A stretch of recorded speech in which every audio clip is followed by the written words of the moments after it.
ನಮಸ್ಕಾರ. ನಮ್ಮ ಇವತ್ತಿನ ಅತಿಥಿ ನಮ್ಮ ಹೆಮ್ಮೆಯ ಕನ್ನಡಿಗ, ಕಿರುತೆರೆಯ ನಟ, ಕಲರ್ಸ್ ಕನ್ನಡ ವಾಹಿನಿಯಲ್ಲಿ ಕರಿಮಣಿ ಸೀರಿಯಲ್ ಮಾಡ್ತಾ ಇದ್ದಾರೆ ಇವರು. ಅದರಲ್ಲಿ ಕರುಣ ಕ್ಯಾರೆಕ್ಟರ್ ಮಾಡ್ತಾ ಇದ್ದಾರೆ. Welcome to the show sir. Hi hi.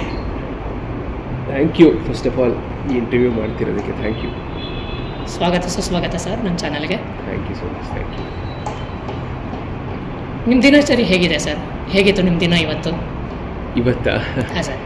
ಇವತ್ತು ಇನ್ನೊಂದು ಇಂಟರ್ವ್ಯೂ ಇತ್ತು, ಓಕೆ ಅದನ್ನು ಕೊಟ್ಟು ಓಕೆ ಮಧ್ಯಾಹ್ನ ಊಟ ಮಾಡಿಕೊಂಡು ಇಲ್ಲಿಗೆ ಬಂದಿದ್ದೀನಿ ಅಷ್ಟೇ. Okay sir. ನೀವು ಹುಟ್ಟಿದ್ದು ಮೈಸೂರಲ್ಲಿ ಅಂತ ಗೊತ್ತಾಯಿತು. ಹೌದು. ನೀವು ಅಲ್ಲೇ ಹುಟ್ಟಿ ಬೆಳೆದಿದ್ದು, ನಿಮ್ಮ ಎಜುಕೇಷನ್ ಬಗ್ಗೆ ಸ್ವಲ್ಪ ಮಾತಾಡ್ತೀರಾ? ನಾವು ಹುಟ್ಟಿದ್ದು ಮೈಸೂರಲ್ಲೇ. ಓಕೆ. ಸ್ಕೂಲು ವಿದ್ಯಾವರ್ಧಕ ಅಂತ ಸ್ಕೂಲ್ ಅದ್ರಲ್ಲಿ ಹೋಗಿದ್ದು. ಆಮೇಲೆ PUC ವಿಜಯ ವಿಠಲ ಅಂತ. ಆಮೇಲೆ ಇಂಜಿನಿಯರಿಂಗ್ ಮಾಡಿದೆ, ಮೆಕ್ಯಾನಿಕಲ್ ಇಂಜಿನಿಯರಿಂಗ್ ಹೋದೆ. ಮಹಾರಾಜ ಇನ್ಸ್ಟಿಟ್ಯೂಟ್ ಆಫ್ ಟೆಕ್ನಾಲಜಿ ಅಂತ, ಅದು ಕೂಡ ಮೈಸೂರಲ್ಲೇ ಮಾಡಿದ್ದು. ಇಂಜಿನಿಯರಿಂಗ್ ಹೋಗಿ. ಓಕೆ. ನಿಮಗೆ ಆ್ಯಕ್ಟಿಂಗ್ ಕಡೆ ಸೆಳೆತ ಯಾವಾಗಿಂದ ಶುರು ಆಯಿತು ಸರ್? ಏನು ಇನ್ಫ್ಲೂಯೆನ್ಸ್ ಆಯಿತು ನಿಮಗೆ ಈ ಕಡೆ ಬರೋಕ್ಕೆ? ನನಗೆ ನಿಜ ಹೇಳಬೇಕು ಅಂದರೆ ನಾನು ಏನು ಇನ್ಫ್ಲೂಯೆನ್ಸ್ ಮಾಡ್ತು ಅಂತ ನನಗೆ ಗೊತ್ತಿಲ್ಲ. ಬಿಕಾಸ್ ಚಿಕ್ಕ ವಯಸ್ಸಿಂದನೂ ನಾನು ಮಾಡ್ತಾ ಇದ್ದೀನಿ. ನಮ್ಮಮ್ಮ ನನ್ನನ್ನು ಚಿಕ್ಕ ವಯಸ್ಸಿಂದನೂ ಇದಕ್ಕೆ ಕಳಿಸ್ತಾ ಇದ್ರು, ಹೋಗಿ ಮಾಡೋ ಸ್ಟೇಜ್ ಹತ್ತಿಸ್ತಾ ಇದ್ರು. ಆ್ಯಂಡ್ ಪ್ರಾಬ್ಲಿ ನಾನೇ ವಾಲಂಟಿಯರ್ಗೆ ಹೋಗಿದ್ದು 6th ಸ್ಟ್ಯಾಂಡರ್ಡಲ್ಲಿ. ನಾನು ಒಂದು ಅಂಗುಲಿ ಮಾಲ ಅಂತ ಒಂದು ನಾಟಕ ನೋಡ್ತಾ ಕೂತಿದ್ದೆ. ಅವಾಗ ನನಗೆ ಇದರಲ್ಲಿ ಏನೋ ಒಂದು ಮ್ಯಾಜಿಕ್ ಇದೆಯಲ್ಲ ಅಂತ ಅನ್ನಿಸ್ತು. ಅಲ್ಲಿಂದ ನಾನು ವಾಲಂಟಿಯರ್ ಹೋಗಿ ಶುರು ಮಾಡಿದೆ. ನಮ್ಮ ತಾತ ಕೂಡ ರಂಗಭೂಮಿ ಕಲಾವಿದರಾಗಿದ್ದರು. ಅಂದರೆ ನಾನು ಅವರನ್ನು ಮೀಟ್ ಮಾಡೋಕ್ಕಾಗಿರಲಿಲ್ಲ. ಅಂದರೆ ನಾನು ಹುಟ್ಟಕ್ಕಿಂತ ಮುಂಚೆ ಅವ್ರು ತೀರ್ಕೊಂಡ್ಬಿಟ್ಟಿದ್ರು. ಬಟ್ ಅವ್ರು ತುಂಬ ಚೆನ್ನಾಗಿ ಮಾಡ್ತಿದ್ರು ಅಂತ ಕೇಳ್ತಿದ್ದೆ. ಸ್ಟೇಟ್ ಅವಾರ್ಡ್ ಕೂಡ ಗೆದ್ದಿದ್ರು ಅಂತ ಅವರು. ಹಾಗೆ ಇದು ಕೂಡ ಎಲ್ಲ ಇನ್ಫ್ಲೂಯೆನ್ಸ್ ಆಗಿ ನಾನು ಬರೋಂಗಾಯ್ತು. ಅಂದರೆ ನೀವು ಆ್ಯಕ್ಟಿಂಗ್ ಮಾಡ್ತಿದ್ರೆ ಏನು ಸರ್ ಮತ್ತೆ ಸ್ಟೇಜಿಗೆ ಹೋದಾಗ? ಹೌದು. ನಾನು ಆ್ಯಕ್ಟಿಂಗ್ ಮಾಡ್ತಿದ್ದೆ. ಹೈಸ್ಕೂಲಿಗೆ ಬಂದಾಗ ಡೈರೆಕ್ಟ್ ಮಾಡ್ತಾ ಇದ್ದೆ. ಒಂದು 2-3 ಶೋ ಡೈರೆಕ್ಟ್ ಮಾಡಿದ್ದೀನಿ. ಹಾಗೆ ಒಂದು 6th ಸ್ಟ್ಯಾಂಡರ್ಡಿಂದ ನನಗೆ ತುಂಬ ಸೆಳೆತ ಸ್ಟಾರ್ಟ್ ಆಗಿದ್ದು 6th ಸ್ಟ್ಯಾಂಡರ್ಡಿಂದ ಅಂತ. Okay okay. ಆಮೇಲೆ ಕಾಲೇಜಲ್ಲಿ ಕೂಡ ಏನಾದರೂ ನಿಮಗೆ ಮೆಮೊರಬಲ್ ಮೂಮೆಂಟ್ಸ್ ಇದೆಯಾ? ನೀವು ಈ ಥರ ಶೋ ಕೊಟ್ಟಿರೋದು ಆ ಥರ ಏನಾದರೂ? ನನಗೆ ನೆನಪಿರೋಗೆ ನಾನು 6th ಸ್ಟ್ಯಾಂಡರ್ಡಿಂದ ನಾನು ಯಾವಾಗ ವಾಲಂಟಿಯರಾಗಿ ಶುರು ಮಾಡಿದೆ, ಅಲ್ಲಿಂದ ಯಾವ ವರ್ಷನೂ ನಾನು ಬಿಟ್ಟಿಲ್ಲ. ಪ್ರತಿ ವರ್ಷನೂ ಮಾಡ್ಕೊಂಡು ಬಂದಿದ್ದೀನಿ. ಅಂದರೆ ಪ್ರತಿ ಹಂತದಲ್ಲೂ ನಾನು ಪ್ರೂವ್ ಮಾಡ್ಕೊತ ಬಂದೆ. ಓಕೆ, ನಾನು ಇದನ್ನು ಮಾಡಬಲ್ಲೆ ಅಂತ. ಅಲ್ಲಿ ಫಸ್ಟು ಹೋಗಿ ಸೇರ್ಕೊಂಡು ಮಾಡ್ತಿದ್ದೆ. ಹೈಸ್ಕೂಲಲ್ಲಿ ನಾನೇ ಡೈರೆಕ್ಟ್ ಮಾಡಿ ಒಂದು ಶೋಸ್ಗಳು ಮಾಡ್ತಿದ್ದೆ. ಆಮೇಲೆ ಕಾಲೇಜಿಗಂತ ಬಂದಾಗ ಇಂಟರ್ ಸ್ಕೂಲ್ಗಳಿಗೆ ಹೋಗಿ ಎತ್ಕೊಂಡ್ಬಂದಿರೋದಿದೆ. ಕಾಲೇಜಿಂದ ಬಂದಾಗ ಇಂಟರ್ ಕಾಲೇಜ್ ಈಗ ನಡೀತಿದ್ದಲ್ಲ ಈ ಥರ ಫೆಸ್ಟ್, ಆ ಥರ ನಾವು ಬೇರೆ ಕಡೆ ಗೆದ್ಕೊಂಡು ಎಲ್ಲ ಕಡೆ ಗೆಲ್ತಾ ಇರಲಿಲ್ಲ, ಕೆಲವು ಕಡೆ ಅಂದರೆ ನಿಮ್ಮ ಪಾರ್ಟಿಸಿಪೇಷನ್ ಅಂತೂ ಇದ್ದೇ ಇರ್ತಿತ್ತು, ಯಾವಾಗಲೂ ಕೂಡ ಇರ್ತಿತ್ತು. ಸೋತಿರೋದೇ ಜಾಸ್ತಿ, ಗೆದ್ದಿರೋದು ಒಂದು 2-3 ಉದಾಹರಣೆ ಇರ್ಬೋದು. ಬಟ್ ನಾವು ಎಲ್ಲೂ ಆ ಒಂದು ಕಳಪೆ ಎಫರ್ಟ್ ಹಾಕ್ಬರ್ತಾ ಇರಲಿಲ್ಲ. ತುಂಬ ಕಷ್ಟಪಟ್ಟು ಮ್ಯಾಕ್ಸಿಮಮ್ ನಮ್ಮ ರಿಸೋರ್ಸ್ ಏನಿದೆ, ನಮ್ಗೆ ಎಷ್ಟು ಟೈಮ್ ಇದೆ, ಅದನ್ನು ಎಷ್ಟು ಯೂಸ್ ಮಾಡ್ಕೊಬೋದು, ಅದನ್ನು ನೋಡ್ಕೊಂಡು ಮಾಡ್ಕೊಂಡು. ಅದರಿಂದ ನಾವು ತುಂಬ ಕಲಿಬೋದಲ್ಲ ಸರ್? ನಿಮ್ಮ ಹಾಬೀಸ್ ಬಗ್ಗೆ ಮಾತಾಡೋದಾಗಲಿ? ಹಾಬೀಸ್ ಅಂತ ಪರ್ಟಿಕ್ಯುಲರ್ ಆಗಿ ನನಗೇನಿಲ್ಲ. ನಾನು ಸಿನಿಮಾ ಜಾಸ್ತಿ ನೋಡ್ತೀನಿ. ಅದು ಬಿಟ್ಟರೆ ಫಿಟ್ನೆಸ್ ಬಗ್ಗೆ ಜಾಸ್ತಿ ಇದು ಮಾಡ್ತೀನಿ. ಸೊ ಬಿಡುವಿನ ಸಮಯದಲ್ಲಿ ಸಿನಿಮಾ ನೋಡ್ತೀನಿ, ಇಲ್ಲ ಜಿಮ್ಮಲ್ಲಿ ಸ್ವಲ್ಪ ಟೈಮ್ ಸ್ಪೆಂಡ್ ಮಾಡ್ತೀನಿ. ಸಿನಿಮಾ ನೋಡೋದ್ರಲ್ಲಿ ನೀವು ಜಾಸ್ತಿ ಕಾಲ ಕಳೀತೀರಾ, ಅದರಿಂದ ಕಲಿಬೋದು ಅಂತ ಹೇಳಿ. ಹೌದು. Okay okay. ಮತ್ತು ನಿಮಗೆ ಕಾಲೇಜ್ ಆದ ನಂತರ ನೀವೇನು ಮಾಡೋಕ್ಕೆ ಶುರು ಮಾಡಿರಿ ಸರ್? ನೀವು ಆಡಿಷನ್ಸ್ ಎಲ್ಲ ಕೊಡೋಕ್ಕೆ ಶುರು ಮಾಡಿದ್ರಾ? ಹೆಂಗೆ ಎಂಟ್ರಿ ಕೊಟ್ರಿ ನೀವು? ಅದೇ, ನನಗೆ ಕಾಲೇಜ್ ಆದ ನಂತರ ಅಥವಾ ಕಾಲೇಜ್ ಟೈಮಲ್ಲೇ ನಾನು ಡಿಸೈಡ್ ಆಗ್ಬಿಟ್ಟಿದೆ ನಾನು ಇದೇ ಮಾಡಬೇಕು ಅಂತ. ನಾನು ಅದರ ಕಡೆಗೆ ತುಂಬ ಕೆಲಸಗಳು ಮಾಡ್ತಾ ಇದ್ದೆ. ಆಲ್ರೆಡಿ ಥಿಯೇಟರ್ ಮಾಡ್ತಿದ್ದೆ, ಶಾರ್ಟ್ ಫಿಲ್ಮ್ಸ್ ಮಾಡ್ತಿದ್ದೆ, ಎಲ್ಲ ಮಾಡ್ತಿದ್ದೆ. ಕಾಲೇಜ್ ಆದ ನಂತರ ಅಂದರೆ ಯಾವುದೂ ಕೂಡ ನಮ್ಮನ್ನು ಹುಡ್ಕೊಂಬರಲ್ಲ. ಅದಕ್ಕೆ ಬೇಕಾದಂಥ ತಯಾರಿ ಬೇಕು. ಯಾವುದೇ ಕೆಲಸ ಮಾಡಿದ್ರು ಫಸ್ಟು ನೀವು ಅದನ್ನು ಕಲಿಬೇಕು, ಪ್ರಿಪೇರ್ ಆಗಬೇಕು, ಎಲ್ಲ ಆಗಬೇಕು. ಆಮೇಲೆ ಯಾವುದೇ ಕೆಲಸ, ಯಾವುದೇ ಪ್ರೊಫೆಷನ್ ಅಂತ ತೊಗೊಂಡ್ರು ಅದೊಂದು ಮಾರ್ಕೆಟ್ ಅಂತ ಇದೆ. ಆ ಮಾರ್ಕೆಟ್ಟಿಗೆ ನೀವು ಎಷ್ಟು ಸೂಟೇಬಲ್ ಆಗಿದ್ದೀರಾ, ಆ ಮಾರ್ಕೆಟ್ಗೆ ಹೋದರೆ ನೀವು ಎಷ್ಟು ಆಟ ಆಡಬಲ್ರಿ ಅಲ್ಲಿ ಅನ್ನೋದನ್ನು ನಿಮಗೆ ನೀವೇ ಕ್ಯಾಲ್ಕುಲೇಟ್ ಮಾಡ್ಕೋಬೇಕಾಗುತ್ತೆ. ಹಂಗಂದಾಗ ನನಗೆ ಇನ್ನೊಂದಷ್ಟು ಟೈಮ್ ಬೇಕು, ಒಂದಷ್ಟು ಹಣ ಬೇಕು ನನ್ನನ್ನು ನಾನು ತಯಾರಿ ಮಾಡ್ಕೊಳ್ಳೋದಕ್ಕೆ ಅಂತ ನನಗೆ ನಂಗೆ ಮುಂಚಿಂದನೂ ಗೊತ್ತಿತ್ತು. ಸೊ ಹಾಗಾಗಿ ನಾನು ಡೈರೆಕ್ಟಾಗಿ ಕಾಲೇಜ್ ಮುಗಿಸಿದ ತಕ್ಷಣ ನಾನೇನೋ ಮಾಡಿಬಿಡ್ತೀನಿ, ನಾನೇನೋ ಆಗ್ಬಿಡ್ತೀನಿ ಅಂತ ಹೋಗಿಲ್ಲ. ಒಂದಷ್ಟು ಹಣ ಬೇಕಿತ್ತು ನನ್ನ ಮೇಲೆ ನಾನು ಹಾಕೊಳ್ಳೋಕ್ಕೆ. ನಾನೊಂದು ಆಡಿಷನ್ಗೆ ಹೋಗ್ತೀನಿ ಅಂದರೆ ಒಂದು ಒಳ್ಳೆ ಬಟ್ಟೆ ಬೇಕಾದಕ್ಕೂ ಅದಕ್ಕೂ ಹಣ ಬೇಕು. ಅದಕ್ಕೋಸ್ಕರ ನಾನು ಕೆಲಸಕ್ಕೆ ಸೇರ್ಕೊಂಡಿದ್ದೆ. ಓದ್ಮೇಲೆ ಕೆಲಸಕ್ಕೆ ಸೇರಿದೆ. 5 ವರ್ಷ ಕೆಲಸ ಮಾಡಿದೆ. ಅದ್ರ ಜೊತೆಗೆ ನಾನು ಏನು ಪ್ರಿಪ್ರೇಷನ್ ಮಾಡ್ಬೋದು ಮ್ಯಾಕ್ಸಿಮಮ್ ಪ್ರಿಪ್ರೇಷನ್ ಮಾಡಿ ಒಂದು ಹಂತ ಬಂತು. ಓಕೆ, ಇನ್ನು ಮೇಲಾದರೂ ನಾನು ಫುಲ್ ಟೈಮ್ ಇಳಿದು ನನ್ನನ್ನು ನಾನು ನೋಡಿಕೊಂಡು ಯಾರಿಗೂ ಬರ್ಡನ್ ಆಗದೆ ನಾನು. ಮತ್ತು ಈ ಫೀಲ್ಡಿಗೆ ಬಂದಾಗ ಫಸ್ಟ್ ಪ್ರಾಜೆಕ್ಟ್ ನೀವೇನು ಮಾಡಿದ್ರಿ ಸರ್? ಅಂದರೆ ಈ ಥರ ದೊಡ್ಡ ವೇದಿಕೆಯಲ್ಲಿ ಫಸ್ಟ್ ಪ್ರಾಜೆಕ್ಟ್ ಅಂತ ಹೇಳಿದ್ರೆ ನಾನು ಕರಿಮಣಿ ಇದೆ. ನಾನು ಶಾರ್ಟ್ ಫಿಲ್ಮ್ಸ್ ಮುಖಾಂತರ ಬಂದವನು. ಶಾರ್ಟ್ ಫಿಲ್ಮ್ಸ್ ಅದ್ರ ಬಗ್ಗೆ ಮಾತಾಡಂಗಿದ್ರಿ? ಮೊದಲನೇ ಶಾರ್ಟ್ ಫಿಲ್ಮ್ ಕಾಲೇಜ್ ಮಾಡ್ಬೇಕಾದ್ರೆ ಮಾಡಿದೆ, ಕನಸಿನ ಮಾಯೆ ಅಂತ. ಅದರಲ್ಲೂ ಕೂಡ ಒಬ್ಬ ಅಂಧ ಬಂದು ಒಬ್ಬ ಹುಡುಗನ ಜೊತೆ ಮಾತಾಡೋವಂಥ ಒಂದು ಶಾರ್ಟ್ ಫಿಲ್ಮ್ ಅದು. ಎರಡನೇದು ಅದೇ ಅದೊಂದು ಸ್ವಲ್ಪ ಚೆನ್ನಾಗಾಯ್ತು. ಅಲ್ಲಿ ನನಗೆ ಜನ ಒಂದಷ್ಟು ಕಾನ್ಫಿಡೆನ್ಸ್ ಕೊಟ್ಟರು, ಇಲ್ಲ ನೀವು ಮಾಡ್ತೀರಾ ಅಂತ. ಅದಾಗ್ತಿದ್ದಾಗ ಚದುರಂಗ ಅಂತ ಒಂದು ಶಾರ್ಟ್ ಫಿಲ್ಮ್ ಮಾಡಿದ್ವಿ. ಅದನ್ನ ನಾವು ಸ್ಕ್ರೀನ್ ಮಾಡಿದ್ವಿ. ಆಲ್ಮೋಸ್ಟ್ ಒಂದು 700 ಜನ ಬಂದಿದ್ರು ನನ್ನ ಸಿನಿಮಾ ನೋಡೋಕ್ಕೆ ಅವತ್ತಿನ ದಿನಕ್ಕೆ. ಅದು ಕೂಡ ಒಂದು ದೊಡ್ಡ ಕಾನ್ಫಿಡೆನ್ಸ್ ಬೂಸ್ಟ್ ಆಯಿತು. ಆಮೇಲೆ ರಾಗ ತಾಳ ಇಷ್ಟೆಲ್ಲ ಮಾಡ್ತಾ ಇದ್ವಿ, ಬಟ್ ಎಲ್ಲೂ ದೊಡ್ಡ ಮಟ್ಟಕ್ಕೆ ಅದು ತುಂಬ ಜನಕ್ಕೆ ರೀಚ್ ಆಗ್ತಾ ಇರಲಿಲ್ಲ. ನಾವು ಮಾಡ್ತಿದ್ವಿ ಎಲ್ಲೋ ದೊಡ್ಡ ಮಟ್ಟ ನಮ್ಮ ಹೆಸರುಗಳು ಎಲ್ಲೂ ಓಡಾಡ್ತಾ ಇರಲಿಲ್ಲ. ನಮ್ಗೆ ತುಂಬ ಬೇಜಾರಿತ್ತು. ನಾವು ಎಷ್ಟು ಎಫರ್ಟ್ ಹಾಕಿ ಇಷ್ಟು ಮಾಡ್ತೀವಿ, ಒಂದು ಹಠ ಜಾಸ್ತಿ ಇತ್ತು. ಎಲ್ಲ ಕಡೆ ಓಡಾಡಬೇಕು ಹೆಸರು, ಅಂಥದ್ದೇನಾರ ಮಾಡಬೇಕು ಅಂತ ಅಂದಾಗ ಇದಕ್ಕೋಸ್ಕರ ಮಾಡಿದ್ದು ರಾಗ ತಾಳ. ಇಲ್ಲಿ ನಾವು ಪ್ರೂವ್ ಮಾಡ್ಕೋಬೇಕು. ಇಲ್ಲೂ ಪ್ರೂವ್ ಮಾಡ್ಕೊಳ್ಳಿಲ್ಲ ಅಂದರೆ ನಾವು ಎಲ್ಲ ಬಿಟ್ಕೋಣ ಅನ್ನೋ ಥರನೇ ಇದ್ದಿದ್ದು. ಅಲ್ಲಿ ಪ್ರೂವ್ ಮಾಡ್ಕೋಬೇಕು ಅಂತಲೇ ಮಾಡಿದ್ದು ರಾಗ ತಾಳ. ಅಲ್ಲಿ KRG ಅವ್ರು ಬಂದು ಅದನ್ನು ತೊಗೊಂಡು ರಿಲೀಸ್ ಮಾಡಿಕೊಟ್ರು.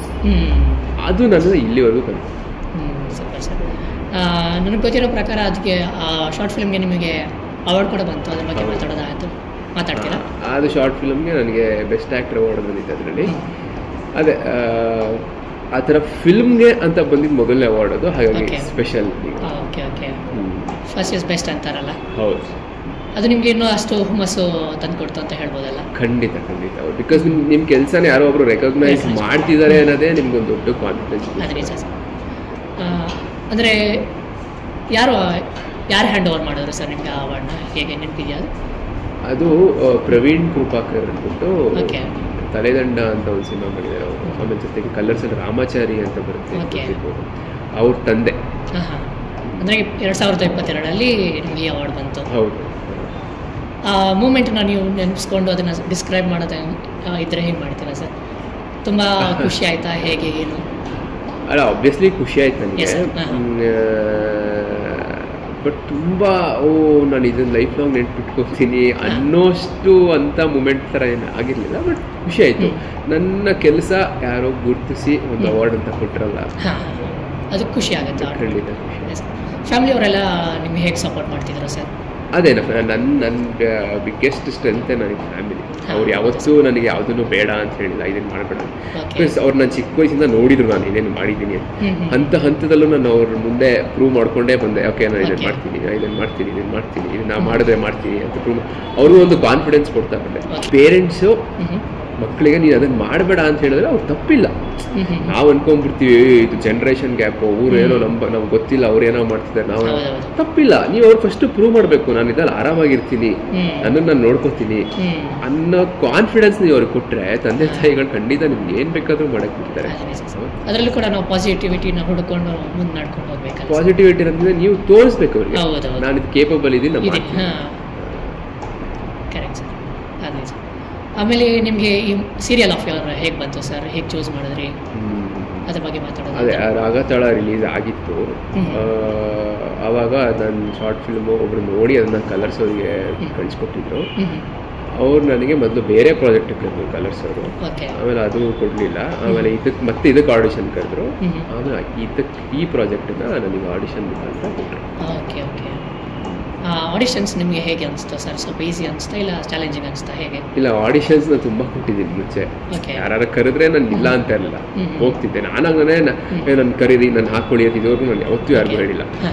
ಯಾರಾದ್ರೂ ಕರೆದ್ರೆ ನಾನು ಹೋಗಿ ಮಾಡಿ ಬರ್ತಾ ಇದ್ದೆ. ಬಟ್ ಯಾರು ರೆಸ್ಪಾಂಡ್ ಮಾಡ್ತಾ ಇರಲಿಲ್ಲ, ಯಾರು ವಾಪಸ್ ಕಾಲು ಮಾಡ್ತಾ ಇರಲಿಲ್ಲ, ಸುಮ್ಮನೆ ಕರೀತಾ ಥರ ಅನ್ಕೊತಾ ಇದ್ದೆ. ಆಮೇಲೆ ಇನ್ನೊಂದು ಕಲರ್ಸ್ ಅವ್ರಿಗೆ ಇನ್ನೊಂದು ಪ್ರಾಜೆಕ್ಟ್ ಕರೆದಾಗ ಅದಕ್ಕೂ ನನಗೆ ತುಂಬ ತುಂಬ ವೆಯ್ಟ್ ಮಾಡಿದೆ. ಆಲ್ಮೋಸ್ಟ್ 4 ತಿಂಗಳು ವೆಯ್ಟ್ ಮಾಡಿದೆ ಅದಕ್ಕೆ. ಆಮೇಲೆ ಈ ಆಡಿಷನ್ ಕರೆದಾಗ ನಾನು ಇದು ಒಂದೊಂದರ ಆಡಿಷನ್ನೇ ಕರೀತಾರೆ, ಕೊಡಲ್ಲ ಅಂದ್ಕೊಂಡೇ ಹೋದೆ. ಬಟ್ ಇದನ್ನ ಕೊಟ್ಟರು. ಆಡಿಷನ್ ತುಂಬ ಅನ್ಸರ್ಟನಿಟಿ, ಆಗುತ್ತೋ ಆಗಲ್ವೋ ಏನು ಅಂತ ತುಂಬ ತಲೆಗಳು, ತುಂಬ ಕೈಗಳು ಹಿಂದೆ ಇರುತ್ತೆ. ಅವು ಎಲ್ಲರ ಒಪಿನಿಯನ್ ಟ್ರೈ ಕೊನೆಗೂ ಕೂಡ್ಕೊಂಡ್ಬಂದು ಸಿಕ್ಕಿದಾಗ ಎಲ್ಲೋ ಒಂದು ಅವಕಾಶ ಸಿಗುತ್ತೆ. ಅದು ಸಿಕ್ಕಿದಾಗ ನೀವು ಎರಡೂ ಕೈಯಲ್ಲಿ ಹಿಡ್ಕೊಂಡ್ರೆ. ತಾಳ್ಮೆನೂ ತುಂಬ ಇಂಪಾರ್ಟೆಂಟ್ ಅಲ್ಲ ಸರ್? ತುಂಬ ಮುಖ್ಯ. ಎಸ್ಪೆಷಲಿ ನಮಗೆ ಎಲ್ಲ ಕ್ಷೇತ್ರದಲ್ಲೂ ಬದುಕಂದ ಮೇಲೆ ತಾಳ್ಮೆ ಮುಖ್ಯ. ಈ ಕ್ಷೇತ್ರಕ್ಕೆ ಬರಬೇಕಂದ್ರೆ ನಿಮ್ಗೊಂದು 10% ಎಕ್ಸ್ಟ್ರಾ ಇರಬೇಕು. Okay sir. ಸೀರಿಯಲ್ ಎಲ್ಲ ಎಕ್ಸ್ಪೀರಿಯನ್ಸ್ ಎಲ್ಲ ಹೇಗಿದೆ ಸರ್ ನಿಮಗೆ? ಫಸ್ಟ್ ಶಾಟ್ ಏನಿತ್ತು ನಿಮಗೆ? ಏನಾದರೂ ಅದ್ರ ಬಗ್ಗೆ ಮಾತಾಡ್ತಾಯಿದ್ರೆ? ಫಸ್ಟ್ ಶಾಟ್ ನಾನು ಮತ್ತು ನನ್ನ ತಂದೆ ಕ್ಯಾರೆಕ್ಟರ್ ಮಾತಾಡೋದಿತ್ತು. ಚೆನ್ನಾಗಿತ್ತು. ಬಿಕಾಸ್ ಫಸ್ಟ್ ಶಾಟ್ ನಾನು ಫಸ್ಟ್ ಡೇ ಶೂಟಿಂಗ್ ಬಂದಾಗ ನನಗೆ ಹಿಂದೆ ನಾನು ಏನೇ ಸ್ಟೇಜ್ ಕೆಲಸಗಳು ಮಾಡಿರ್ಬೋದು, ಶಾರ್ಟ್ ಫಿಲ್ಮ್ಸ್ ಮಾಡಿರ್ಬೋದು, ಪ್ರೊಫೆಷನಲ್ ಥಿಯೇಟ್ರಲ್ಲಿ ಕೆಲಸ ಮಾಡಿರ್ಬೋದು, ಬಟ್ ಈ ಪ್ರೋಸೆಸ್ಗೆ ನಾನು ಹೊಸಬಾನೆ ಅಲ್ವಾ. ನಾನು ಫಸ್ಟ್ ಡೇ ಬಂದಾಗ ಎಲ್ಲ ಚಾನಲ್ ಹೆಡ್ಡು, ಪ್ರೊಡ್ಯೂಸರ್ಸು ಎಲ್ಲ ಕೂತಿದ್ರು, ಎಲ್ಲ ಮಾನಿಟರ್ ಮುಂದೆ ಹಿಂಗೆ ನೋಡ್ತಾ ಕೂತಿದ್ರು. ನನಗೆ ಭಯ ಖಂಡಿತ ಆಯಿತು. ಫಸ್ಟ್ ಶಾಟ್ ಹಿಂಗೆ ಬರ್ತಾ ಇದ್ದೀನಿ, ಅವ್ರು ಹಿಂಗೆ ಬಟ್ ಚೆನ್ನಾಗಾಯಿತು. ಎಲ್ಲ ಫಸ್ಟ್ ಶಾಟ್ ನೋಡ್ಬಿಟ್ಟೇ ತುಂಬ ಅಪ್ರಿಷಿಯೇಟ್ ಮಾಡಿದ್ರು. ಇಲ್ಲ ತುಂಬ ಚೆನ್ನಾಗಿ ಮಾಡ್ತೀಯ, ಮಾಡು, ಒಳ್ಳೇದಾಗಲಿ ಅಂತ ಹೇಳ್ಬಿಟ್ಟು. ಹಾಗಾಗಿ ಈಗ ತುಂಬ ಸ್ಯಾಟಿಸ್ಫ್ಯಾಕ್ಷನ್ ಇದೆಯಾ ಸರ್ ನಿಮಗೆ ಆ ಸೀರಿಯಲಲ್ಲಿ ವರ್ಕ್ ಮಾಡ್ತಾ? ಖಂಡಿತ ಇದೆ. ನಾನು ಸ್ಯಾಟಿಸ್ಫ್ಯಾಕ್ಷನ್ ಇಲ್ಲ ಅಂದರೆ ಯಾವ ಕೆಲಸನೂ ಮಾಡಲ್ಲ. ನನಗೆ ಖುಷಿ, ತುಂಬ ಖುಷಿ ಇದೆ ಈ ಸೀರಿಯಲ್ ಚೆನ್ನಾಗಿ ಆಗ್ತದೆ ಅಂತ. ಮತ್ತು ನೀವು ಏನಾದರೂ ಸ್ಪೆಷಲ್ ಆಗಿ ಕ್ಯಾರೆಕ್ಟರ್ಗೆ ಏನಾದರೂ ಪ್ರಿಪೇರ್ ಮಾಡ್ಕೊಳ್ಳೋದು ಏನಾದರೂ ಇತ್ತಾ, ಹೇಗೆ? ಅಂದರೆ ನಿಮ್ಮ ಪ್ರತಿಯೊಬ್ಬ ಆ್ಯಕ್ಟ್ರಿಗೂ ಅವ್ರದ್ದೇ ಆದಂಥ ಒಂದು ಪ್ರೋಸೆಸ್ ಇರುತ್ತೆ. ಬಟ್ ಸೀರಿಯಲ್ ಅಂತ ಬಂದಾಗ ನೀವು ಆ ಪ್ರೋಸೆಸ್ಗಳನ್ನ ಯಾವುದನ್ನು ಮಾಡೋಕ್ಕಾಗಲ್ಲ. ಬಿಕಾಸ್ ಸಂಪೂರ್ಣ ಸ್ಟೋರಿ ಗ್ರಾಫ್ ಗೊತ್ತಿರಲ್ಲ ನಿಮಗೆ, ಕ್ಯಾರೆಕ್ಟರ್ ಆರ್ಕ್ ಗೊತ್ತಿರಲ್ಲ, ಯಾವುದೂ ಗೊತ್ತಿರಲ್ಲ ನಿಮಗೆ. ಎಪಿಸೋಡ್ಸ್ ಕಲಿತಾ ನೀವು ಏನು ಕಲಿತಾ ಹೋಗ್ತೀರಾ ಅದೇ ನಿಮ್ಮ ಪ್ರಿಪ್ರೇಷನ್, ಆ ಪ್ರೋಸೆಸ್ಸೇ ನಿಮ್ಮ ಪ್ರಿಪ್ರೇಷನ್. ಸೊ ಹಾಗಾಗಿ ಸ್ಪೆಷಲ್ ಪ್ರಿಪ್ರೇಷನ್ನು ಅಂತ ಯಾವುದೂ ಇರಲಿಲ್ಲ. ಸ್ಕ್ರಿಪ್ಟ್ ನೋಡಿ ನಿಮ್ಮ ಫಸ್ಟ್ ರಿಯಾಕ್ಷನ್ ಹೇಗೆ ಸರ್? ಶಾರ್ಟ್ ಫಿಲ್ಮ್ಸ್ ಎಲ್ಲ ಮಾಡಿದಾಗ ಕಮ್ಮಿ ಇರುತ್ತೆ. ನಾವು ಒಂದು 14 ಶಾರ್ಟ್ 15 ಶಾರ್ಟ್ ತೆಗಿತೀವಿ. ಇಲ್ಲೊಂದು 10 ಸೀನ್ ಮಾಡ್ತೀವಿ. ನಾವು ಇಲ್ಲಿ ನೋಡಿದಾಗ ಇಷ್ಟನ್ನು ಒಂದೇ ದಿನ ಶೂಟ್ ಮಾಡ್ತೀರಾ ಅಂತ ಕೇಳಿದ್ದೆ ನಾನು. ಎಷ್ಟು ಶಾರ್ಟ್ ಶೂಟ್ ಮಾಡ್ತೀರಾ ಅಂತ ಕೇಳಿದ್ರೆ, ಎಷ್ಟು ಶಾರ್ಟ್ ಶೂಟ್ ಮಾಡಿದ್ರೆ ನೀವು ಉದ್ದಾರ ಆಗ್ತೀರಾ, ನಾವು ಉದ್ದಾರ ಆಗಲ್ಲ ಅಂತ. 10 ಸೀನ್ ಶೂಟ್ ಮಾಡೋಕೆ ನೋಡಿ ಇಷ್ಟು ಹೆಂಗೆ ಶೂಟ್ ಮಾಡ್ತಾರೆ ಅಂತ ಫಸ್ಟ್ ಡೇ ನೋಡಿದಾಗ ಗಾಬರಿ ಆಗಿದೆ. ಆಮೇಲೆ ಹೋಗ್ತಾ ಓಕೆ ಹಿಂಗೆ ಅಂತ ಗೊತ್ತಾಗ್ತದೆ. ನಂತರ ಈಗ ಇಷ್ಟು ದಿನ ನೀವು ಶೂಟ್ ಮಾಡಿದ್ದೀರಲ್ಲ, ಇದರಲ್ಲೆಲ್ಲನೂ ಬೆಸ್ಟ್ ಮೂಮೆಂಟ್ ಅಂತ ಬೆಸ್ಟ್ ಸೀನ್ ಏನಾದರೂ ನೆನಪು ಮಾಡ್ಕೊಳ್ಳೋದಿದ್ರೆ ಹೇಗೆ ಸರ್? ನನಗೆ ಪ್ರತಿಯೊಂದು ಸೀನು, ಪ್ರತಿಯೊಂದು ಶಾರ್ಟು ಬೆಸ್ಟ್ ಮೂಮೆಂಟೇ ಬೆಸ್ಟ್ ಶಾರ್ಟ್. ಯಾಕಂದರೆ ನನ್ನ ಜೀವನದಲ್ಲಿ ನನಗೆ ತುಂಬ ಇಷ್ಟಪಟ್ಟು ಮಾಡ್ತಿರೋ ಕೆಲಸ ಇದು. ನಾನು ಪ್ರತಿ ಸತಿ ಒಂದು ಶಾರ್ಟ್ ಕೊಡೋಕೆ ಹೋಗ್ಬೇಕಾದ್ರೂ ಇದು ಬೆಸ್ಟ್ ಆಗಲೇಬೇಕು ಅಂತ ಅಂದ್ಕೊಂಡಿರ್ತೀನಿ. ಬಿಕಾಸ್ ನಾನು ಬೆಳಗ್ಗೆ ಎದ್ದ ತಕ್ಷಣನೂ ಅಪ್ಪ ನಾನು ಶೂಟಿಂಗ್ ಹೋಗ್ತಾ ಇದ್ದೀನಿ, I am doing the work which I really love. ನನಗೆ ಯಾವತ್ತೂ ಇದು ಕೆಲಸ ಅಂತ ಅನಿಸೇ ಇಲ್ಲ. ಹೋಗ್ತಾ ಇದ್ದೀನಿ, ಇವತ್ತು ನಾನು ಏನಾರು ಬೆಸ್ಟ್ ಮಾಡಲೇಬೇಕು. ಓಕೆ ಒಂದು ಸಣ್ಣ ಶಾರ್ಟ್ ಇಲ್ಲ, ಇದಕ್ಕೆ ನಾನು ಬೆಸ್ಟ್ ಕೊಡಬೇಕು ಅಂತ. ಅದಕ್ಕೆ ನಾನು ಪ್ರತಿಯೊಂದು ಶಾರ್ಟ್, ಪ್ರತಿಯೊಂದು ಮೂಮೆಂಟು ನನಗೆ ಬೆಸ್ಟ್. Super sir. ತುಂಬ ಪ್ರಿಪರೇಷನ್ ಮಾಡಿಕೊಂಡು ನಿಮ್ಮ ಕೈಯಲ್ಲಿ ಎಷ್ಟು ಆಗುತ್ತೋ 100% ನೀವು ಕೊಡ್ತಿದ್ದೀರಾ. ಇದು ಕೇಳಿ ನಿಜವಾಗ್ಲೂ ತುಂಬ ಖುಷಿ ಆಗುತ್ತೆ, ತುಂಬ ಮೋಟಿವೇಶನ್ ಅಂತ ಅನಿಸುತ್ತೆ. ನೆಕ್ಸ್ಟ್ ನಿಮ್ಮ ಕರಿಮಣಿ ಸೀರಿಯಲ್ ಬಿಟ್ಟು ಬೇರೆ ಏನಾದರೂ ಮಾಡ್ತಿದ್ದಾರೆ ಹೇಗೆ ಸರ್? ಇದೊಂದೇನಾ? ಇಲ್ಲ, ಸದ್ಯಕ್ಕೆ ಇದೊಂದೇ. ಓಕೆ, ಕಾನ್ಸಂಟ್ರೇಷನ್ ಇಲ್ಲೇ ಕೊಡ್ತಾ ಇದ್ದೀನಿ. Okay, super sir. ಚೆನ್ನಾಗಿ.